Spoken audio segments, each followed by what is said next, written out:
Bom dia, graça e paz da parte do nosso Senhor a você que está em casa. Convido você esta manhã a uma reflexão sobre Cristo sendo nosso bom e perfeito pastor. Nessa série, nós estamos nos detendo a aprender a conhecer mais dos altos retratos de Jesus, que ele descreveu de si mesmo para que ele possa ser conhecido dos seus. Cristo que de maneira espetacular se descreveu e ele se apresentou como a luz do mundo, o pão da vida e hoje, para nos dar segurança e direção, ele se mostra como o bom pastor. Ele nos oferece o cuidado, o amor, a qual um pastor tem a cuidar de suas ovelhas. Assim, para que de forma clara você possa nos acompanhar, sugiro que você deixe sua Bíblia aberta, que passaremos por versículos do Antigo Testamento até entender por completo o contexto do Novo Testamento no capítulo 10 de João, onde nos deteremos. Então, se acomode bem, pegue seu café e nos acompanhe. Se hoje, nesta manhã, você pudesse ter um encontro na sua mesa de café com o próprio Cristo e ele fosse expor a nós, a você, o capítulo 10 de João, o sermão do bom pastor, ele com certeza falaria na linguagem de hoje de maneira clara e objetiva da seguinte forma: tentarei ser o mais claro possível, diria Jesus. Se alguém pula ou arromba o aprisco das ovelhas, é um ladrão de ovelhas. O pastor passa pela porta. O porteiro abre a porta para ele. Ele e as ovelhas se conhecem, eu conheço. As ovelhas têm nome e ele as conhece pelo nome. Eu sou o bom pastor, diria Jesus. O bom pastor dá maior valor às ovelhas que a si mesmo. Ele se sacrifica se for necessário. Ele conhece as suas ovelhas e as ovelhas o conhecem. Os judeus mais uma vez insistiam em me perguntar: você é o Messias? Diga-nos diretamente. E eu respondia: eu já disse, vocês não acreditam. Não acreditam porque não são as minhas ovelhas.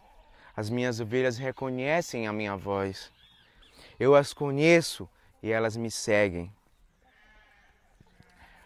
Nesta manhã, convido você agora a abrir sua Bíblia no capítulo 10 de João, para que possamos nos deter aos versículos 11 e 15, que diz da seguinte maneira: eu sou o bom pastor. O bom pastor dá sua vida pelas ovelhas, mas o mercenário e o que não é pastor, de que não são as ovelhas, ver vir o lobo, deixa as ovelhas e foge. E o lobo as arrebata e dispersa as ovelhas. Ora, o mercenário foge porque é mercenário. Ele não é o pastor. Ele não tem o cuidado com as ovelhas que o pastor tem. Mas eu sou o bom pastor e conheço minhas ovelhas. E das minhas ovelhas sou conhecido. Assim como o Pai me conhece, também conheço o Pai. E dou a minha vida pelas ovelhas. Convido você nesta manhã a fechar os seus olhos para que o Espírito Santo guie o nosso coração, que a nossa mente esteja cativa à palavra do Senhor, que o Espírito faça florescer lá no nosso coração. Deus, conduze, Pai, nesta manhã. Conduze nossas vidas, Pai. Assim como um pastor conduz as suas ovelhas, Pai. Proporcionando segurança e direção. Espírito Santo, faça florescer no nosso coração esta palavra, que ela produza frutos para a tua glória. Amém. J. Packer anuncia de forma maravilhosa que Deus nunca abandona aquele sobre o quem estabeleceu o seu amor. Nem mesmo Cristo, o bom pastor, nunca perde de vista as suas ovelhas. Nem mesmo Cristo, aquele bom pastor, perde de vista as suas ovelhas. A narrativa do bom pastor tem como pano de fundo um conflito entre os fariseus e as autoridades religiosas do tempo.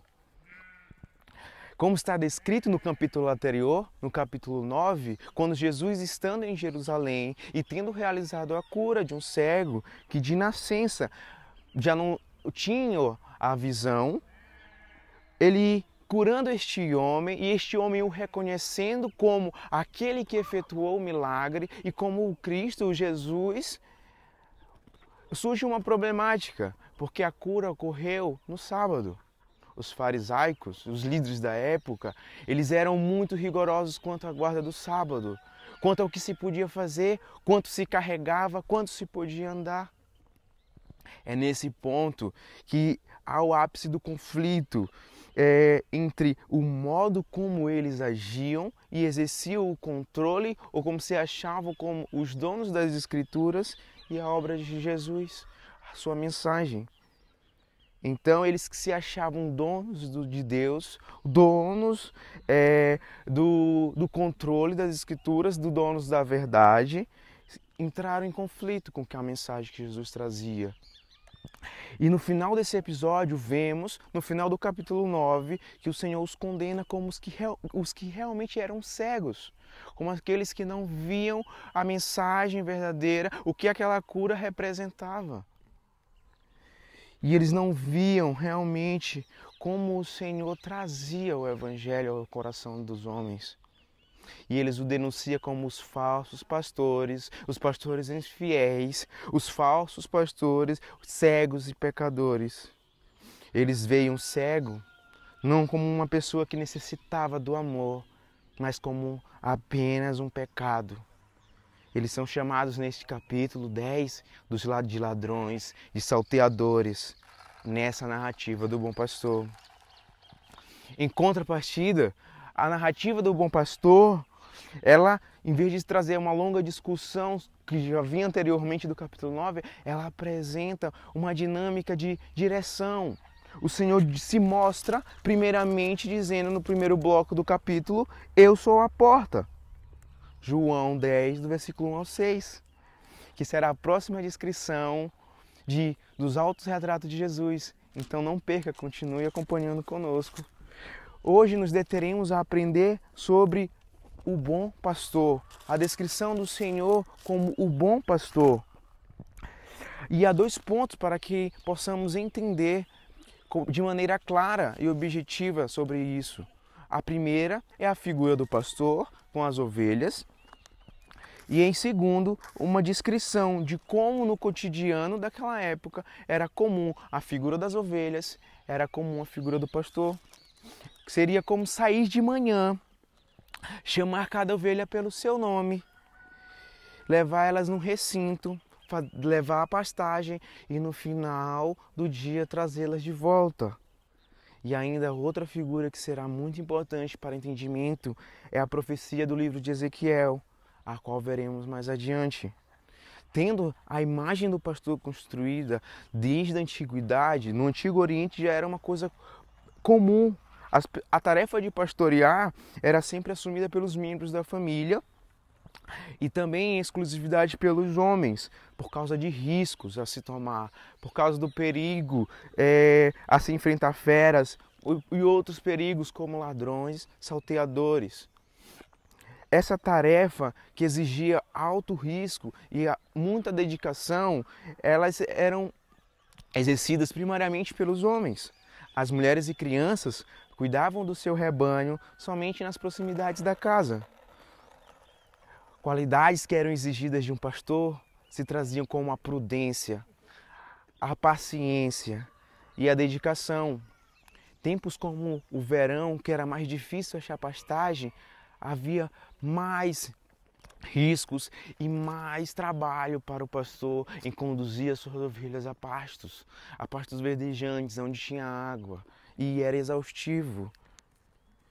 Esse título também de pastor, quando associamos no Antigo Testamento, vemos a figura dos reis de Israel, dos profetas, que na ação de governar, elas eram vinculadas e assimiladas também ao pastoreio, aquele que conduz, aquele que pastoreia o povo. E é nesse cenário que o profeta Ezequiel, no capítulo 32, que eu peço que você já abra sua Bíblia, nós nos deteremos, 34, perdão, nós nos deteremos a ver como Ezequiel, o profeta exilado para a Babilônia, às vésperas do exílio, denuncia e critica os reis e os governantes de Jerusalém pelos abusos e pelos descuidos com o seu povo. Peço que você esteja com sua Bíblia aberta em Ezequiel 34.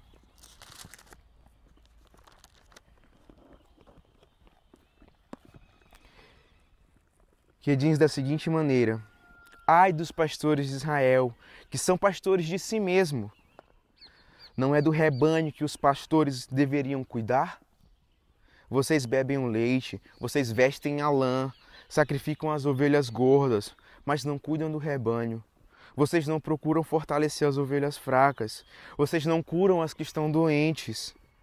Não tratam as feridas daquelas que sofrem fratura. Não trazem de volta aquelas que se desgarram e não procuram aquelas que se extraviaram. Pelo contrário, vocês dominam sobre elas com violência e opressão. Ezequiel 34, do versículo 2 ao versículo 4. Os pastores mostraram que falharam em sua missão. E Deus, por meio do profeta, ele denuncia esses abusos, denuncia os falsos pastores que, ao invés de cuidarem do rebanho, ao invés de demonstrar o real cuidado, eles somente se importavam em se aproveitar, não se importavam realmente com as suas ovelhas, com o seu povo. E Deus se mostra aquele que cuidará pessoalmente de suas ovelhas. Quero que você continue nesse capítulo 34 de Ezequiel, agora no versículo 11 e 12, que diz da seguinte maneira: o profeta apresenta o próprio Deus, ele apresenta o próprio Deus como aquele que pastoreará o seu povo. E diz: assim diz o Senhor, eu mesmo vou procurar as minhas ovelhas para cuidar delas. Como um pastor que ao seu rebanho cuida, e que conta o seu rebanho quando está no meio de suas ovelhas, que se haviam dispersado, eu também contarei as minhas ovelhas e as reunirei de todos os lugares por onde se haviam dispersado nos dias nebulosos e escuros. No exílio, é lá que surge a promessa de que o próprio Senhor seria pastor de suas ovelhas, que o próprio Senhor enviará um Messias pastor, como Davi, que liberta o seu povo e reúne um só rebanho. Como acompanhe no versículo 23 desse mesmo capítulo: providenciarei um só pastor para cuidar de minhas ovelhas. Será o meu servo Davi, ele cuidará delas e será o seu pastor. E é nesse ponto que Jesus, no capítulo 10 de João, ele se descreve como o bom pastor. Ele se apresenta como aquele pastor que veio cuidar de suas ovelhas. Segundo o profeta Ezequiel, Deus, por meio do seu Messias, rei, governará o seu povo. E é nessa mensagem que os líderes religiosos e judaicos pregariam até o tempo de Jesus, a ponto de que quando realmente o viram, não o reconheceram, porque eles esperavam um reinado como o de Davi, material, um reino físico que traria poderio a Israel, derrotando os romanos e os expulsando. Todavia, quando eles estiveram na presença do Senhor, do verdadeiro pastor, eles não o reconheceram. E quando o viram, não o trataram como seu pastor. Não foram as ovelhas que ouviram e reconheceram a sua voz. E por 4 vezes, no capítulo 10, eles se detiveram em reagir ao Senhor de forma a dizer: ele está louco, ele está endemoniado, vamos matá-lo, vamos matar, vamos prender, torturar e matá-lo. Pois a declaração de Jesus, sendo o bom pastor, como a resposta de Deus, a promessa em Ezequiel, causou impacto, mas um impacto que não foi por causa da ovelha que ouve a voz do pastor e a segue, mas eles acharam que o Senhor estava blasfemando, eles não o entenderam. E assim, Jesus, como oposição a esses maus pastores, como a esses líderes judaicos, que eram equivalente ao dos tempos de Ezequiel, que só se importavam em sobre a gordura, sobre a lã das ovelhas, mas não tinham real cuidado sobre ela. Os líderes farisaicos do tempo de Jesus também estavam agindo assim. Eles distorciam o ensino das Escrituras, de forma que a guarda da lei se mostrava como se fosse o caminho da salvação, como nos afirmaram. Mas Deus revela no Antigo Testamento a sua graça.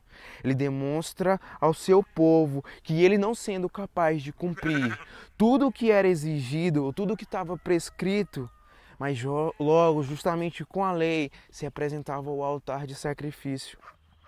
O altar onde, havendo o pecado, ali se oferecia a oferta, um sacrifício, onde ali haveria o perdão e a purificação feita pelo sacerdote.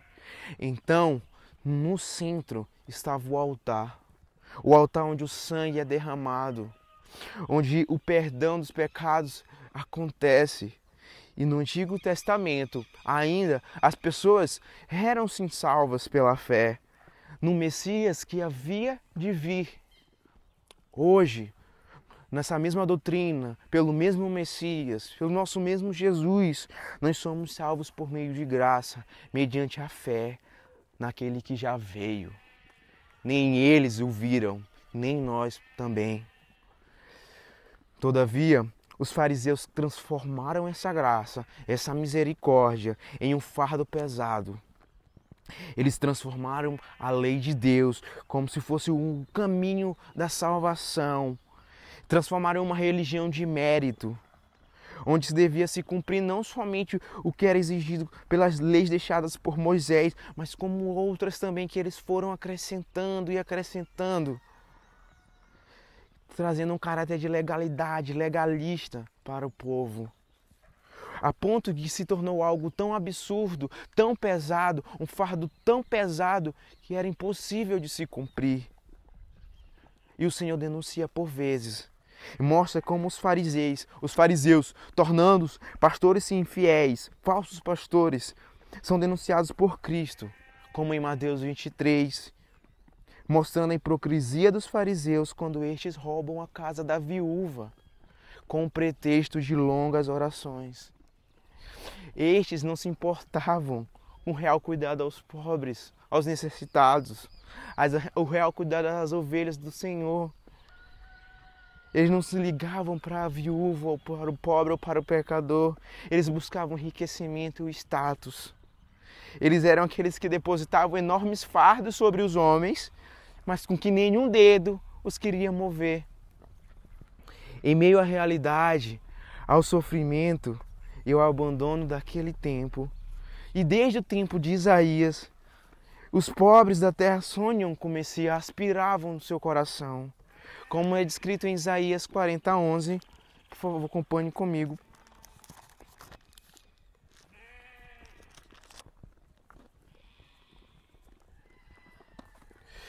Como um pastor, ele cuida do seu rebanho, como o seu braço o reúne. Leva os cordeirinhos no colo e guia mansamente as ovelhas e as que amamentam. Eles aguardavam o seu Senhor. Eles aguardavam como a ovelha que atende de maneira responsiva ao chamado do seu pastor. No capítulo 42 de Isaías, no verso 1, 6 e 7, o profeta assegura a Israel quanto à sua salvação e descreve da seguinte maneira sobre o servo fiel: vejam meu servo, a quem eu sustento, ele é meu escolhido, nele eu tenho o meu agrado. Eu coloquei sobre ele meu espírito, para que promova o direito entre as nações. Eu, Senhor, chamei você para a justiça, tomei-o pela mão e lhe dei forma, e coloquei-o como aliança de um povo e luz para as nações, para você abrir os olhos dos cegos, para tirar o preso da cadeia e do cárcere, os que vivem no escuro. Os que aguardavam e lançavam um olhar fito e esperançoso naquele Senhor, naquele bom pastor, viam-se que o seu reino seria totalmente oposto ao que já viviam, aquela opressão, aquela necessidade de injustiça que eles estavam inseridos, mas eles almejavam que o seu rei seria, o seu pastor seria uma liderança, lideraria-os com amor, com ternura, com graça, com gratuidade, não na violência, mas com justiça, no amor e cuidado aos sofridos. Essa é a imagem dos cânticos do servo que se apresentam em Isaías 42. E ainda em Isaías 53, vemos a figura do Messias, um Messias servo, que dá até a própria vida por amor ao seu povo. Assim como lemos no capítulo 10 de João, no versículo 11, que o Senhor é o bom pastor, aquele que dá a vida pelas suas ovelhas. E vemos essa trajetória dos pastores, de como ele denunciava os falsos pastores. E no Evangelho Sinótico, aqui nos é apresentado como se faz a caminhada de Jesus no caminho do servo, do Messias servo. Em Marcos 8,34 ele descreve: se alguém quiser vir após mim, negue-se a si mesmo, carregue sua cruz, me siga. A fidelidade e o amor, a justiça do Deus da vida é o que leva ao nosso Senhor Jesus à perseguição, à cruz e até à morte. É como o pastor que dá vida às suas ovelhas porque a ama. A prática, como o Messias servo, o Messias pastor, é do amor. Quando Jesus desceu da barca e viu uma grande multidão, e se encheu de compaixão, porque eles eram como ovelhas sem pastor. Ele olhava aquele povo e falava que as suas ovelhas necessitavam do bom pastor. E nesse capítulo de João, nesse capítulo 10, o Senhor se descreve como o bom pastor, como as características do bom pastor, como aqueles que conhecem as suas ovelhas, que elas o conhecem, ele as chama pelo nome. E que ainda ninguém pode arrebatá-las de sua mão. Ele chama cada ovelha pelo seu nome, descreve no versículo 13. Imagine que chamar alguém pelo nome demonstra total intimidade e amor por aquela pessoa, comunhão.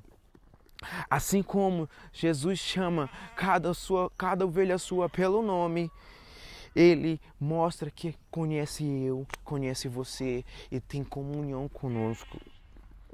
Ele conhece a ovelha e são reconhecidas dela. E isso é uma virtude fundamental de um líder de ontem e uma virtude de hoje.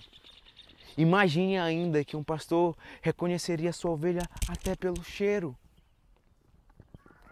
Ele as conduz e caminha na frente delas, pois é o bom pastor. Ele conduz as suas ovelhas à pastagem, à pastos verdejantes. Ele a protege contra os predadores, contra os ladrões. Ele entrega até a sua própria vida em favor de suas ovelhas. Ontem e hoje, o bom pastor é a imagem do líder que conduz, que apacenta, que protege a vida do seu povo. É contra isso que o Senhor expõe no capítulo 10 de João e se opõe àqueles falsos pastores, aos pastores infiéis. Ele se mostra como o verdadeiro pastor.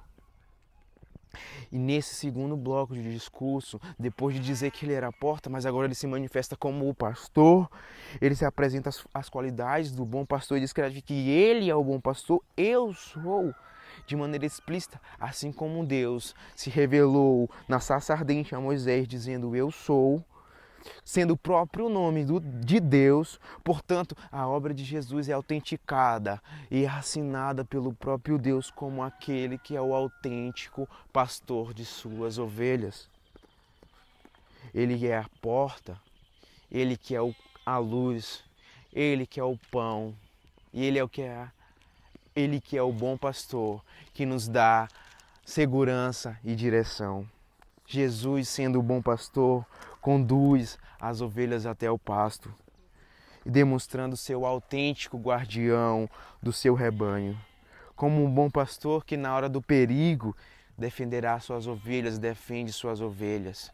Ele não foge, como descreve no versículo 12 e 13, como um mercenário que ao vir o lobo foge e deixa a mercê, mas ele dá a sua vida.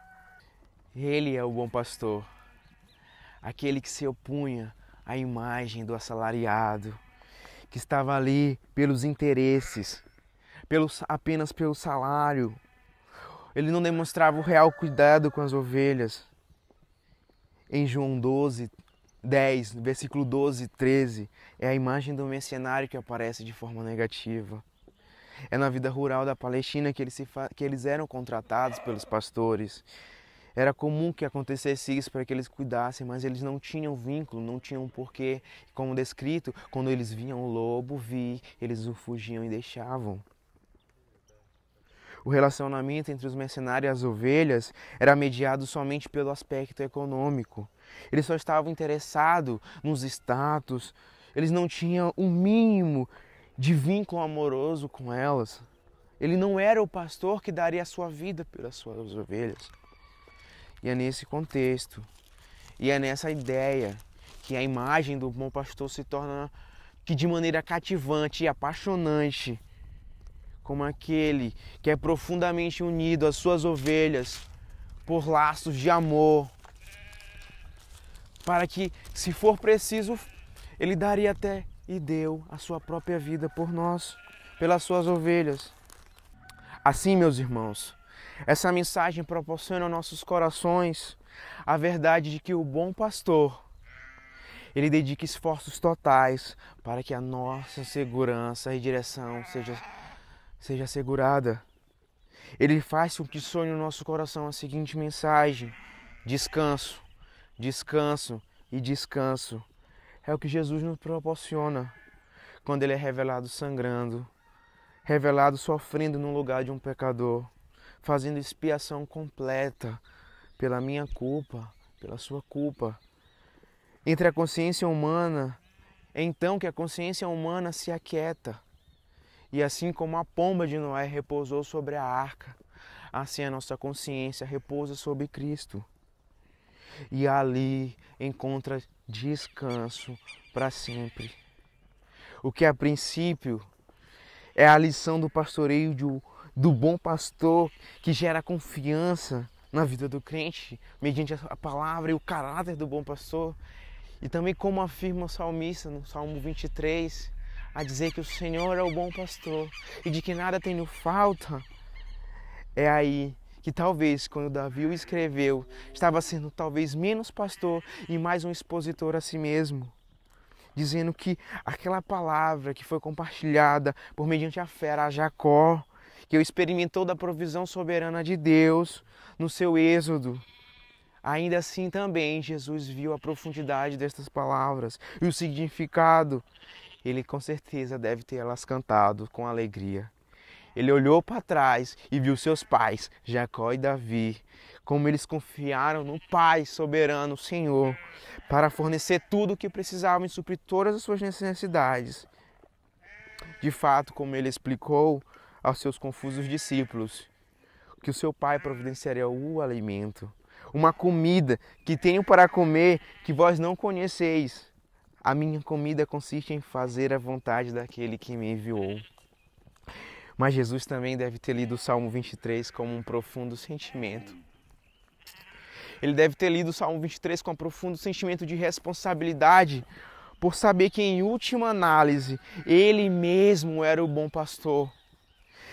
A ele mesmo seria o pastor que daria a sua vida pelas suas ovelhas. O que Jacó e Davi viram foi apenas uma vaga revelação do que Jesus viu por completo e claramente, que realmente o pastor, ele deve sofrer pelas suas ovelhas. O nosso relacionamento com Deus não acontece por meio de nossas obras ou que nós temos. Você, éramos outrora a ovelha perdida. Ele, que é o pastor amoroso, nos buscava. Ele busca ainda o restante de suas ovelhas que estão espalhadas pelo mundo. Ao longo dos séculos, isso vem acontecendo. Ao longo de toda a história.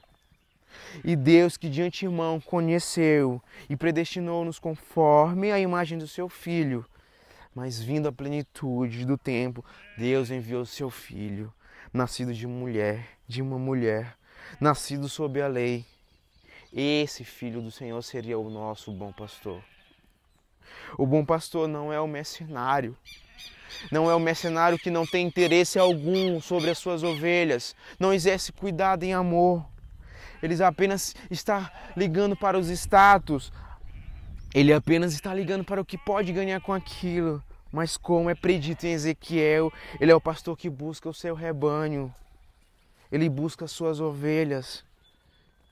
E Isaías também descreve essa bondade do Senhor como o pastor que apacenta as ovelhas do seu rebanho. As que amamentam, ele as guia mansamente. Jesus, como o bom pastor, dá o seu lugar, toma o lugar das suas ovelhas. A ovelha que seria levada ao matadouro, ele assume esse papel. Por eles ele seria ferido. Ele daria tudo de si para proporcionar tudo para nós. Qual a implicação disso? Como ele não foi poupado, como ele não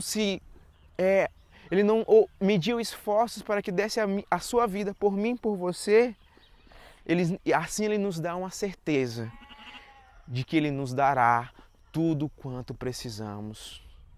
É por isso que nós podemos dizer e declarar que o Senhor é o nosso pastor e que de nada nos falta. Jesus ainda completa dizendo que jamais perderá nenhum dos seus. Ele jamais deixará que de nós seja arrebatado de suas mãos. E assim nossos corações são fortalecidos pela alegria, porque Deus é glorificado na nossa dependência no Senhor. E o mundo nos observa e fica curioso acerca da razão de como a nossa esperança vive. E o fato de sermos conhecidos e amados pelo nosso Senhor, assim como um pastor que dá a vida pelas suas ovelhas, nós sendo achados em Cristo, nós temos uma profunda implicação para a nossa vida, que é por meio da sua morte, da morte vicária e substitutiva, daquele que dá a sua vida, para aqueles que ele conhece pelo nome, que chamam pelo nome, que tem intimidade e comunhão. É que os obstáculos, por meio da morte e ressurreição de Jesus, são removidos. Nós já temos acesso a apreciar a Deus para sempre. E é na eternidade, como a eternidade que dura eternamente, porque nós precisamos do para sempre, para que possamos experimentar, usufruir e viver todo o amor de Deus. Assim, Paulo, orando para que Deus nos desse forças para compreender o amor em Cristo, em toda a sua largura, comprimento e profundidade. Ó, como o nosso pastor, como o nosso bom pastor nos ama, como ele é aquele que dá vida pelas suas ovelhas. Que essa mensagem ela possa ser a mensagem deste ano novo para a sua vida. Que a sua esperança não esteja no ano novo, mas naquele que faz novo todas as coisas. Naquele que é o bom pastor, naquele que proporciona segurança e direção para mim, para você, para o seu rebanho, que cuida, que apacenta o seu rebanho. Que essa seja a mensagem ao nosso coração, que o nosso coração, quando estiver aflito, impaciente com as ovelhas, elas possam, essa palavra do nosso pastor possa ecoar e nós ouvindo, o reconhecendo, possamos o seguir. E o seguindo, assim que o nosso coração encontre descanso, segurança e direção. Convido você nesta manhã a fechar os seus olhos, a você de todo o seu coração dedicar confiança e estar com os ouvidos atentos a ouvir a voz do bom pastor, a ouvir a voz do pastor que chama as suas ovelhas, a voz do pastor que reconhecemos e seguimos. Convido você a dedicar, entregar o seu coração por completo a esse Senhor. Oremos. Deus, grande é o teu nome. Grande é o teu nome que deu a promessa de que nos enviaria e que nós seríamos pastoreados pelo próprio Deus como Senhor pastor. E foi pelo intermédio do teu Filho Jesus, o bom pastor, aquele que dá a vida pelas suas ovelhas, aquele que nos conhece pelo nome, conhece as suas ovelhas pelo nome, que tem intimidade, comunhão com elas, que falando as ovelhas o ouvem e nós o seguimos. Que essa palavra ecoe no nosso coração. Espírito Santo, faça com que ela floresça, que os nossos ouvidos estejam atentos à tua voz, Pai. Que nós possamos ser levados a lugar de pastos verdejantes, Pai. A lugar onde encontramos repouso e descanso, segurança e direção, Senhor. Porque é por meio de Ti, Senhor. É em Ti que todas as coisas são reconciliadas. E é Tu, Pai, sendo o bom pastor que nos conduz. Então conduz, Senhor, nesse nosso novo ano, esse ano vindouro. Conduz o nosso coração impaciente, nosso coração aflito, Senhor, para que encontremos descanso e a seguridade em Ti, para que quando vir o dia mau, quando vir o lobo, os salteadores, o predador, nós sejamos aqueles que ceiam o bom pastor e encontramos descanso e repouso e segurança, porque somos guiados por Ti, Pai. Senhor, ser conosco, Senhor. Ajuda-nos, Pai. Que possamos ser também esse bom pastor ao restante das Tuas ovelhas, Pai. Que possamos seguir sendo exemplos, Senhor. Assim como Tu és o bom pastor, Senhor. Que não venha ser o interesse, Senhor. Que não venha ser, Pai, o status. Mas que venha ser o amor que nos ligue, que nos una, Pai. O amor, Senhor, dado por Ti, Senhor. Então, Senhor, ser conosco. E nos guie e nos abençoe. Amém. Que a sua manhã seja abençoada, que neste novo ano que está por vir, o seu coração esteja repousado e descansado no Senhor. Amém.